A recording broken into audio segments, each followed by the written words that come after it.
Hi guys, Mike here and you're watching the video review for the Asus K55. This is the new mainstream laptop series Asus bringing on the market for 2012, and it is of course built on an Intel Ivy Bridge hardware platform with some Nvidia graphics on top. This clip will show you how this device performs with daily tasks, and will also show you its multimedia and gaming abilities. So in the end, you'll know if the Asus K55 is indeed the laptop you should get these days or not, for a price starting at around $499. More details in the video review that's gonna start in just a second. Alright, so we're good to go. We have the K55 over here. You'll notice that this is the brown version. It's a solid build. It's of course a 15.6 incher, so it's quite massive. It's quite thick as well, but it looks very good. The casing is made from plastic, and you'll notice there is this texture over here. Feels good, seems reliable. There's not a lot of band here on the hood, a little bit of band, but not a lot. And the bottom is also made from plastic. Very nice design over here. This bay allows you to get access to memory and hard drive. There are just two screws you have to get rid of. And on the back there is this battery. Very easy to access the battery as well. You have these latches. Open them. And this is the battery. It's a standard 6L battery. I believe it's a 47 watt milliamp hour, 50 watt hour battery. So should be quite good. Let's put it back in here. Once again, very easy to slide on, lock it, and there you go. Now having a quick look on the sides, see what you get in here. There is the DC in adapter, a massive cooling vent over here, VGA output HDMI, LAN adapter kind of on the front, two USB 3.0 over here. On the front you're actually having the status LEDs over here on this edge. You have the card reader here beneath, and that's pretty much all you're going to get on this front side. And on this part you have the headphone, you have the microphone, USB 3.0 slot, the DVD optical unit, a Kensington lock here on the back. And on the bottom there's actually nothing except for the screen hinges. They seem fragile, but they're actually quite robust. So overall, decently built, and it actually looks very good as well. Opening the lid, you're going to notice a couple of things over here. Okay, let's put it like this. First of all, this part here is metal, and it looks very good, feels very good. It doesn't get hot, so definitely a nice addition to a cheap laptop, a mainstream laptop like this one. You have a massive trackpad, and you can see that it's slightly placed toward the left, where it should be on a computer. You have the keyboard over here. You also have this part which is made from plastic, but it feels very good. It's a high quality plastic with a grill over here on top for the speakers. And of course you have the screen. It's a 15.6 inch screen. It's standard, it's glossy, but the bezel around it is made from this matte plastic as well. You have the Asus logo here on the bottom, and there is a camera, just a standard 0.3 megapixel camera with a microphone on top. And the only button you're getting is this one, the button for opening the device. Now, speaking about the keyboard, it's actually decent. It's better than what you had on the previous K line, on the K53. It's slightly redesigned. The keys are a little bit softer, and there's slightly better tactile feedback. But overall it's still just not enough. The keys are a bit mushy. They're very silent, but you're not really sure that they're registering the command when you're pressing them. So you're going to need to get used to these keys. Probably in time you're going to be just fine. Probably most of you guys will not be as picky as I am, but I'm used to better keyboards, and this one is just not as good as I want it to be on a laptop these days. Of course you have the numpad here, the numerical area, and the arrow keys, you can see they're slightly smaller than the other keys over here. This is the European layout, and for the European layout you get the small shift in this part and the taller enter. Probably over there in the US you will get the longer shift here and the bar enter, which is the layout I usually prefer, but here in Europe that's what we have to get. As for the trackpad, you notice that it's huge. It doesn't have dedicated buttons. It's actually a clickable trackpad. The entire area is clickable. Of course the corners are more easy to click than the middle of the device, but it's still very good. It supports multi gestures, two finger scrolling, It supports two-finger tapping for right-clicking and stuff like this. So overall, I'm quite satisfied. Definitely, I was expecting for a proper trackpad on a mainstream laptop, and this is something very good the Asus did on their devices right now. Okay, now I'm going to power up the device, and I'm going to show you that the screen only bends on the back this much. So it doesn't bend a lot. It's overall sturdy. You can see that it's not flexing. I'm now shaking it and the screen holds there in position, which is something you don't really get on machines in this class right now. But however, the viewing angles, they're not really good. Once again, it's a glossy display, so you're not going to be able to use it that much outside. But the viewing angles are kind of poor as well, and the resolution is just standard 1366 by 768 pixel, which I believe it's a little bit too low for a 15-inch screen, at least in my eyes. There is no option for a higher resolution display. If you want that, you're going to have to go for the better line of Asus machines, which is the Asus N series. On the K, you only get, on the K55 at least, you only get this 1366 by 768 pixel resolution, and the viewing angles, they're not very good as well. Okay, next part of the clip, I'm going to tell you more about those viewing angles and more about the screens, plus some details on performances, and I'm going to show you some games and how it can handle multimedia content. First though, let's have a quick look at the hardware specs for this machine. This is a top of the line series. It's the K55VM, and it actually packs, let me show you, a Core i7 3610QM processor. So this is a quad-core processor, 6 GB of RAM on this version we're having here, and 750 GB hard drive, and this is the faster 7200 RPM drive we're having here. And this leads to a Windows experience rating of around 7.6 for the processors, 6.7 for the graphics, 5.9 for the hard drive.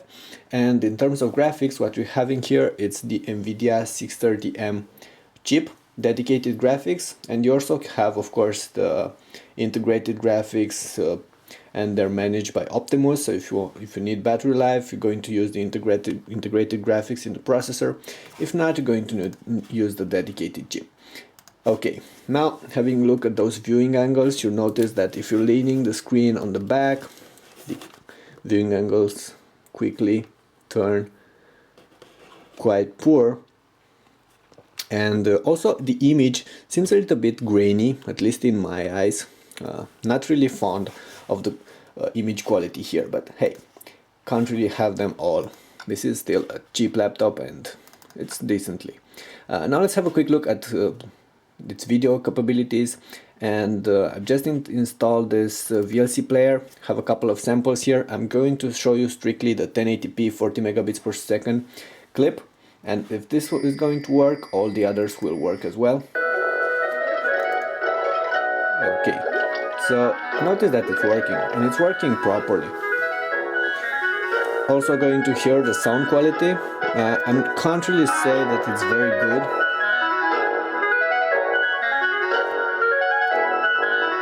I mean, the speakers, they're loud enough. Once again, the viewing angles. The speakers are loud enough, but the sound quality, it's not really that good. I was actually expecting better, knowing that Asus laptops actually have proper speakers. But hey, I'm not really an expert in terms of audio, so probably going to have to hear those speakers for yourself and decide if they're any good or not. Now let's go ahead and open a browser, and let's go on our site on Netbook Live. Going to show you that multi-touch gestures actually work on this trackpad, and they're very, very fast. This is the website. It's loading pretty fast, and I'm now two-finger scrolling very, very well. It's working here. You can see that it's very fast, and you also have page to zoom. It's also working very good. You should have back and forward. For instance, this is two-finger tapping for right-click, one finger tapping for command, and overall it's very, very accurate and quite fond with this trackpad. Should also go ahead and show you that it can play a clip on YouTube.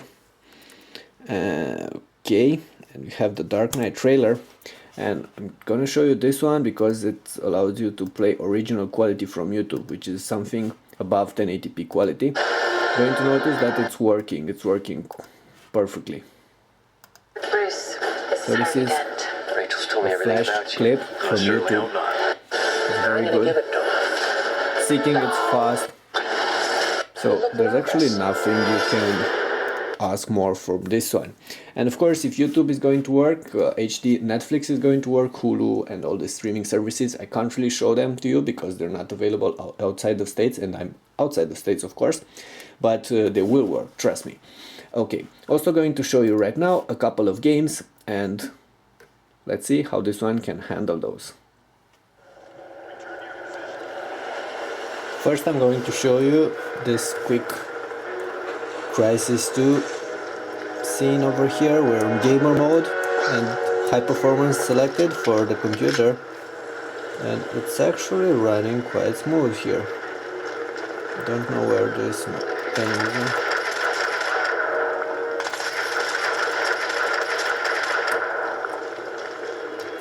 So I haven't put in fraps, but it's running very well, so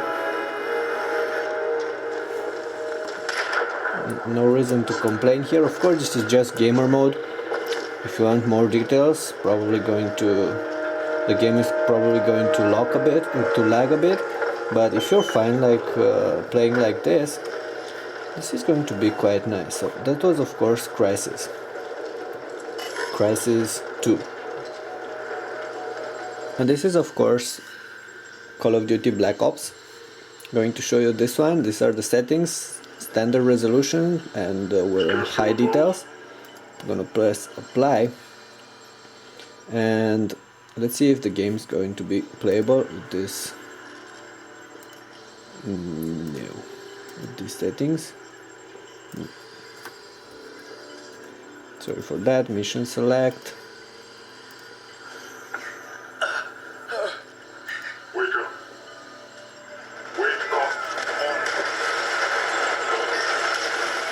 So notice that the game is actually playable. We're in high details. You saw the settings I was having for this computer.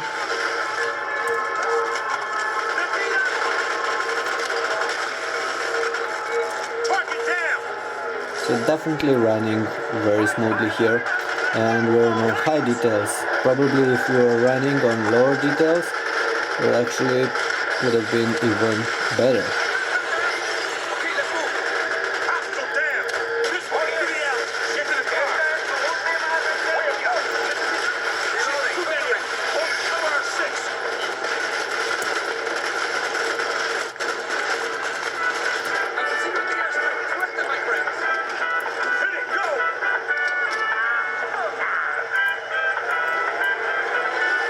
Okay, so that was Black Ops over here.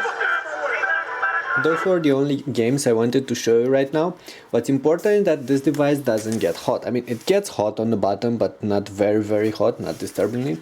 It doesn't get noisy. Right now I'm hearing the fan, but it's not something bothering. And let's go ahead and see hardware monitor. And after playing these games for a couple of minutes, you can see that the temperatures only rose to 57 degrees for the motherboard. So actually very decent temperatures over here. Okay, I'm also going to tell you a couple of things about the battery right now, and some conclusions. Given that we have a very powerful laptop over here, battery life is not going to be its main asset. It has that 50 watt-hour battery in there, and if you're going to use it in power saving, you will get around 3 hours of daily use, which is decent considering the hardware you're having in here. I should also show you the power brick, which is quite massive. You can see it over here. Not really sure about the details on this one. Okay. We'll tell you more about this brick in the written review, sorry. Basically, you can push the battery life up to 4 hours for very light use, and you can also get probably a little bit over 1 hour if you're gaming on high performance. So basically around 3 hours for daily use, but that can vary a lot based on what you're going to run on it. This computer also comes with instant on, so it's going to be very fast. It's going to go to sleep in just a couple of seconds and should resume as fast. It's still not in sleep mode yet. Okay, so now it's in sleep mode. Let's see how fast it's going to resume. Yeah, very fast here. Took a little bit of time for the trackpad to become active, but still very fast. Also has smart logons and all this new Intel technology. I'm not really sure if there's Wi-Fi in here, but I will check that and add it in the video review. Okay, basically those are all the things I wanted to show you about it. It's going to start at $499 or about $500 for the base version. This one with the Core i7 and the Nvidia 630 is probably going to be a lot more expensive, but still a very good device. The conclusions are available in this next part of the video review. So you saw that this was indeed a very good laptop. We had here the K55VM series, which comes with a powerful Iv'e Bridge quad-core Core i7 processor and some decent graphics. Nvidia's 630M chip is in there, and those were enough to offer solid performances no matter what you were going to throw this notebook, even being able to handle the latest games. Overall, the machine is powerful, is of course solid build and even beautiful, at least considering its class. However, not everything is peachy. The keyboard is so-so, and of course I for one would have enjoyed a better screen, especially a screen with a higher resolution. Unfortunately, you're not going to get something like this on this class of laptops, but if you want to get a high resolution display, you're going to have to step to the higher class, the Asus N series. Besides those, for its price, the K55 is for sure an excellent machine. There are a couple of different configurations to choose between, and the starting price is set at about $500. This one, the top of the line, probably going to go for about $800, maybe $900, but that's still very good considering what you're getting here. All in all, if you want a very good 15.6-inch laptop, these days the Asus K55 is at least something you should consider. Okay, that was it for now. Of course, if you liked our clip, don't forget a thumbs up, it's gonna help us a lot, and don't forget to subscribe if you want to see our next clips. I'm telling you, we have a lot of interesting things coming in this next weeks. Okay, thank you. That was all for now. Mike here with the Asus K55 series video review. Thanks a lot.